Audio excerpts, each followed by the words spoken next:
warahmatullahi wabarakatuh. Perkenalkan, saya Siti Nujaria, Prodi PGRI NIM 12388.2322. Maka saya akan menjelaskan tentang sunnah-sunnah sholat. Yang pertama yaitu pengertian sholat. Sunnah. Sholat merupakan suatu perbuatan yang dilakukan yang diawali dengan niat, setelahnya takbiratul ihram dan diakhiri dengan salam sesuai dengan ketentuan-ketentuan yang telah berlaku. Sholat sunnah merupakan sholat atau ibadah yang dilakukan. Jika dilakukan akan mendapat pahala, jika tidak dilakukan juga tidak apa-apa. Lalu ada apa saja sunnah sebelum sholat, yaitu mengatur shaf sebelum sholat. Merupakan salah satu sunnah yang dianjurkan karena mempengaruhi kesempurnaan sholat tersebut.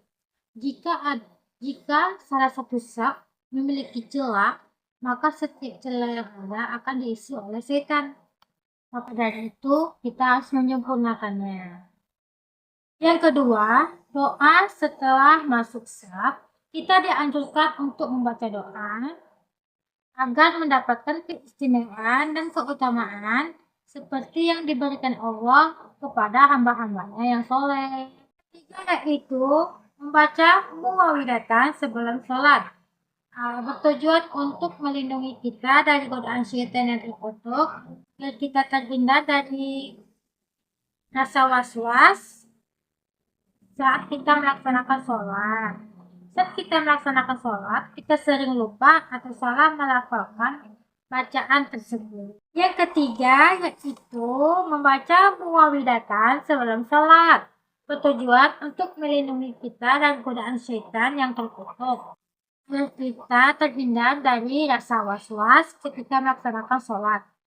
Saat kita melaksanakan sholat, kita pasti sering lupa atau salah melakukan bacaan ayat tersebut atau bacaan sholat. Lalu ada namanya sunnah ketika sholat, dibagi menjadi dua bagian.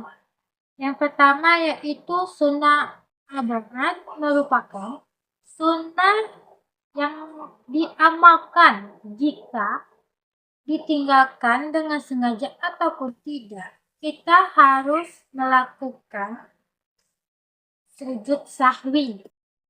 Cara melakukan sholat sunnah abad yaitu yang pertama adalah duduk tasyahud awal, yang kedua membaca tasyahud awal, ketiga membaca shalawat Nabi pada tasyahud awal, yang keempat membaca shalawat keluarga Nabi Muhammad pada tasyahud akhir, yang kelima yaitu membaca doa kunut pada sholat subuh.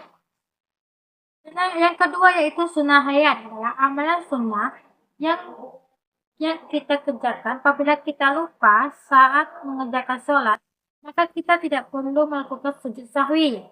Hal-hal yang termasuk dalam sunnah hayat yaitu mengangkat kedua tangan setara dengan bahu ketika takbiratul ihram, ketika akan rukuk, ketika akan bangkit rukuk, dan ketika berdiri setelah tasyahud awal. Meletakkan tangan kanan di atas tangan kiri setelah berdiri. Membaca doa istiftah, membaca tawud, membaca surah Al-Fatihah, membaca ayat lain sesudah Al-Fatihah, menempelkan kening, hidung, beberapa anggota tubuh lainnya ketika sujud, membaca doa sholat, duduk istirahat sebelum bangkit dan sesudah sujud kedua sebelum rakaat berikutnya tasyahud awal, membaca salawat Nabi, dan yang terakhir yaitu salam kedua.